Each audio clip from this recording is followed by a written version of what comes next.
رمضان میں بھی رب کو ناراض کرتا رہا۔ اے میرے میٹھے اسلامی بھائیوں، یاد رکھو، ماہ رمضان میں گناہ نہیں کرنے، ماہ رمضان کا ہم نے احترام کرنا ہے۔ آج مسلمان کہلانے والے روزہ نہیں رکھتے، آج مسلمان کہلانے والا سرے عام کھاتا پیتا نظر آتا ہے۔ ارے ماہ رمضان کا احترام کرنے والا غیر مسلم ہو، اس کو بھی رب کس طرح عطا فرماتا ہے، سنیے۔ بخارا میں ایک آتش پرست رہتا تھا۔ ایک مرتبہ رمضان شریف میں وہ اپنے بیٹے کے ساتھ مسلمانوں کے بازار سے گزر رہا تھا۔ اس کے بیٹے نے کوئی چیز اعلانیہ طور پر کھانی شروع کر دی۔ اس آتش پرست نے جب یہ دیکھا تو اپنے بیٹے کے منہ پر ایک تماچا رسید کیا اور خوب ڈانٹ کر کہا، تجھے رمضان المبارک کے مہینے میں مسلمانوں کے بازار میں کھاتے ہوئے شرم نہیں آتی؟ لڑکے نے جواب دیا، ابا جان آپ بھی تو رمضان شریف میں کھاتے ہیں۔ والد نے کہا، میں مسلمانوں کے سامنے نہیں، اپنے گھر کے اندر چھپ کر کھاتا ہوں، اس ماہ مبارک کی بے حرمتی نہیں کرتا۔ کچھ عرصے کے بعد اس شخص کا انتقال ہو گیا۔ کسی نے خواب میں اس کو جنت میں ٹہلتے ہوئے دیکھا تو حیرت سے پوچھا، تو مجوسی تھا، آتش پرست تھا، جنت میں کیسے آ گیا؟ کہنے لگا، واقعی میں مجوسی تھا، لیکن جب موت کا وقت قریب آیا تو اللہ عز و جل نے احترام رمضان کی برکت سے مجھے ایمان کی دولت سے اور مرنے کے بعد جنت سے سرفراز فرما دیا۔ احترام رمضان۔ اے رمضان میں گناہ کرنے والوں، اے رمضان میں حرام کمانے والوں، اے ماہ رمضان میں حرام دیکھنے والوں، اے ماہ رمضان میں حرام سننے والوں، اے ماہ رمضان کے روزے نہ رکھنے والوں، اے ماہ رمضان میں بھی نمازیں قضا کرنے والوں، اپنے رب کو کیا جواب دو گے؟ ارے یہ مہینہ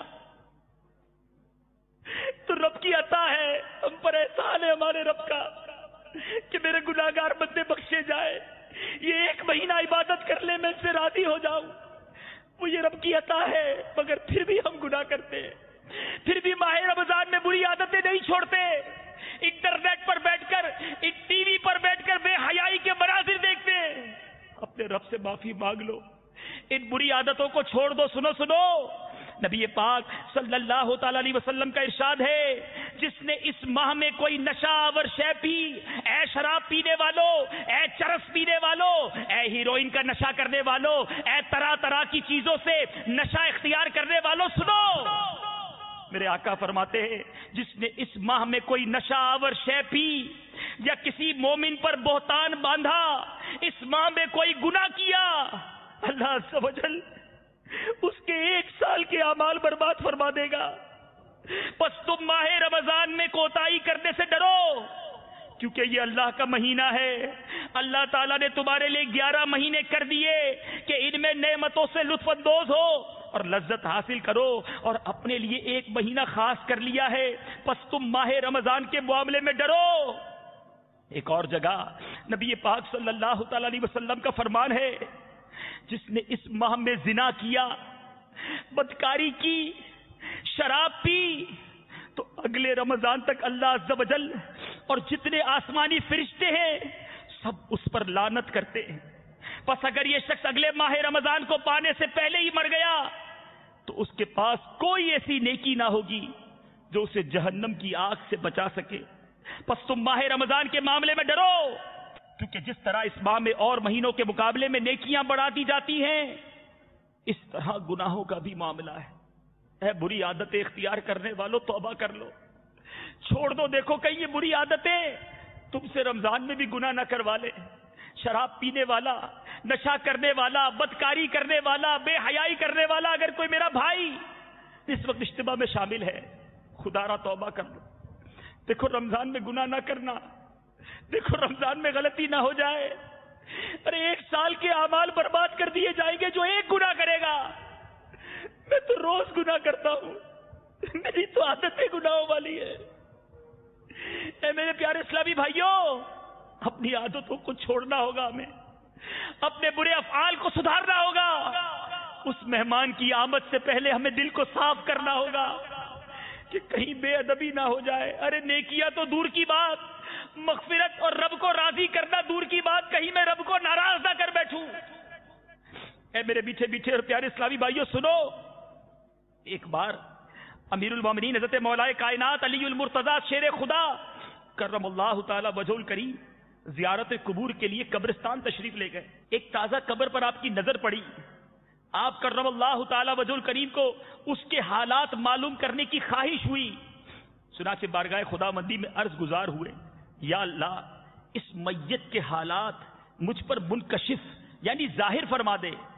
اللہ عز و جل کی بارگاہ میں آپ کی دعا قبول ہوئی۔ آپ نے دیکھا کہ یہ مردہ جو ہے یہ بھیانک منظر ہے قبر کا، اور وہ مردہ آگ کی لپیٹ میں ہے، اور رو رو کر مولا کائنات مولا علی کرم اللہ تعالی وجہہ الکریم سے فریاد کر رہا ہے، یا علی انا غریق فی النار و حریق فی النار، اے علی میں آگ میں ڈوبا ہوا ہوں اور آگ میں جل رہا ہوں۔ قبر کے دہشت ناک منظر اور مردے کی دردناک پکار نے حیدر کرار کو بے قرار کر دیا۔ آپ نے اپنے رحمت والے پروردگار کے دربار میں ہاتھ اٹھا دیے اور نہایت ہی عاجزی کے ساتھ اس میت کی بخشش کے لیے درخواست پیش کی۔ غیب سے آواز آئی، اے علی آپ اس کی سفارش نہ فرمائیں، کیونکہ یہ روزے رکھنے کے باوجود یہ شخص رمضان المبارک کی بے حرمتی کرتا، رمضان میں بھی گناہوں سے باز نہ آتا تھا، دن کو روزے تو رکھ لیتا مگر راتوں کو گناہوں میں مبتلا رہتا تھا۔ اے رات رات بھر تاش کھیلنے والوں، اے رات کو کرکٹ کھیل کر مسلمانوں کی نیندیں اجاگر کرنے والوں، اے رات کو ماہ رمضان میں بری باتیں کرنے والوں، سنو، روزے رکھتا تھا مگر رات گناہوں میں مبتلا رہتا تھا، اس کو جہنم میں عذاب دیا جا رہا ہے۔ تو میرا جو بھائی روزے بھی نہیں رکھتا، جو مسلمان روزے نہیں رکھتا، اس کا کیا بنے گا؟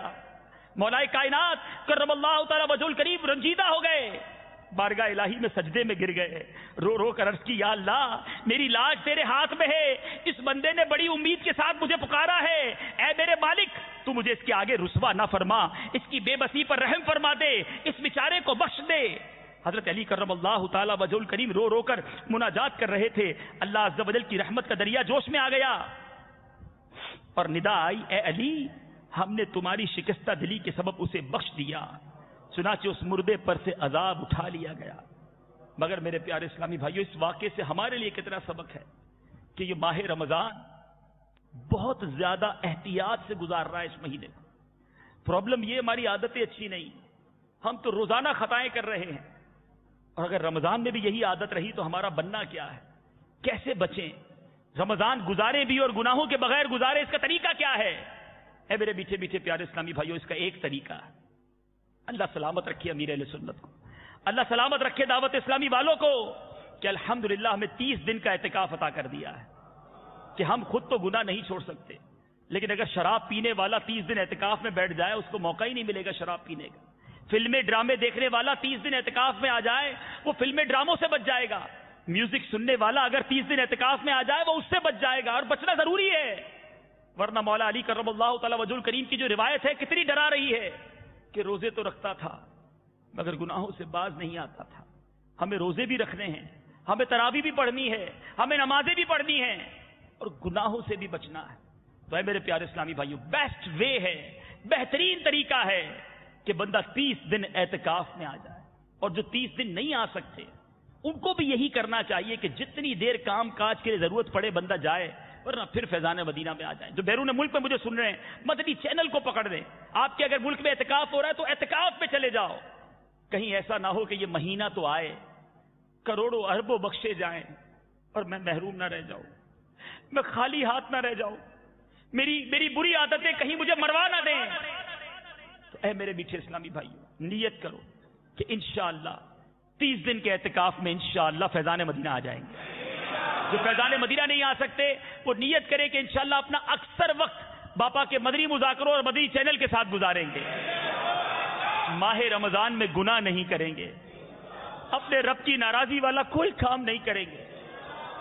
اے میرے میٹھے اسلامی بھائیو، ماہ رمضان میں ایک اور بڑا پیارا کام، نبی پاک صلی اللہ تعالی علیہ وسلم کا کیا انداز ہوتا کہ ماہ رمضان میں میرے آقا علیہ الصلوۃ والسلام خوب سخاوت کیا کرتے، میرے آقا اس مہینے میں خوب خیرات دیا کرتے۔ سیدنا عبداللہ ابن عباس رضی اللہ تعالیٰ عنہما فرماتے ہیں رسول اللہ صلی اللہ تعالی علیہ وسلم لوگوں میں سب سے بڑھ کر سخی ہیں، اور سخاوت کا دریا سب سے زیادہ اس وقت جوش پر ہوتا جب رمضان میں آپ صلی اللہ تعالی علیہ وسلم سے جبریل امین ملاقات کے لیے حاضر ہوتے۔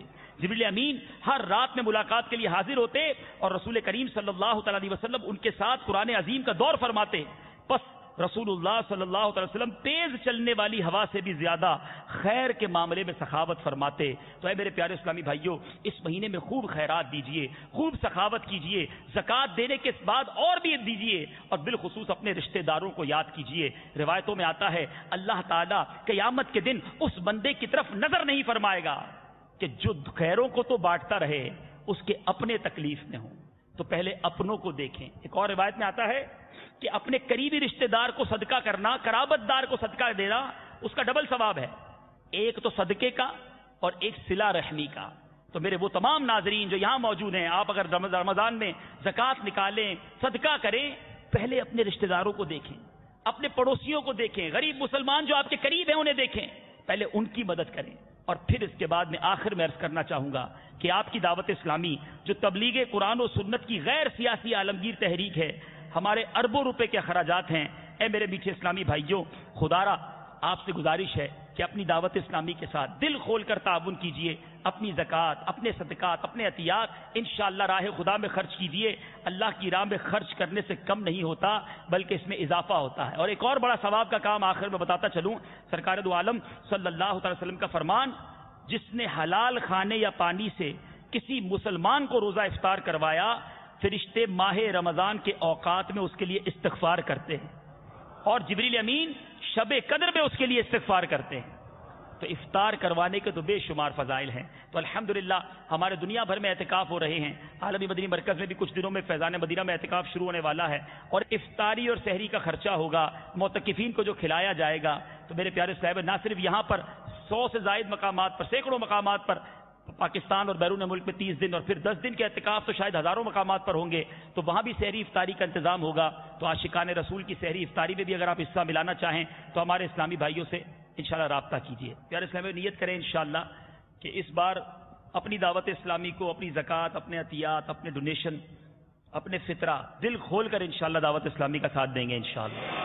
اچھا، اب ہزاروں اسلامی بھائی یہاں موجود ہیں، ہو سکتا ہے لاکھوں ناظرین سن رہے ہوں. بعض اوقات ہم خود تو مدد کر دیتے ہیں، لیکن اگر تھوڑا سا ایک قدم اور آگے بڑھا لیں، اپنے آس پاس نظر دوڑائیں. آپ کے رشتہ دار، آپ کے جاننے والے، آپ کے کولیگز، آپ کے ساتھ کام کرنے والے، بلکہ آپ کے موبائل فون میں جن لوگوں کے نمبر ہیں، اگر ان سے آپ تھوڑی سی کوشش کریں، دعوت اسلامی کی خدمات بتائیں، اور آپ کی تھوڑی سی کوشش کرنے سے اگر یہ عطیات جمع ہو جائیں گے، ہمارے عطیات دینے سے، یہ جمع کرنے سے، اگر کوئی ایک عالم دین بن گیا، کوئی ایک حافظ قرآن بن گیا، کوئی ایک مسجد بن گئی، ہم رہیں نہ رہیں، وہ نیکیاں ہمارے انشاءاللہ قبر میں ثواب کا تحفہ بن کر پہنچتی رہیں گی. تو اس بار ایک نیت اور کر لو کہ انشاءاللہ میں عطیات بھی جمع کروں گا. فیضان رمضان امیر اہل سنت کی بڑی پیاری تصنیف، یہ کتاب انسائکلوپیڈیا ہے، یعنی اس کتاب میں رمضان سے متعلق آپ کے ذہن میں جو بات آتی ہے، یہ کتاب آپ کو مل جائے گی. اس کتاب کو دعوت اسلامی کی آپ مکتبوں سے طلب فرمائیے. ویب سائٹ پر بھی یہ کتاب موجود ہے، کئی زبانوں میں اس کا ترجمہ موجود ہے، عربی، اردو، بنگالی، انگلش اور سندھی زبان میں. آپ ڈاؤن لوڈ بھی اس کو کر سکتے ہیں. بدلا تو جہنم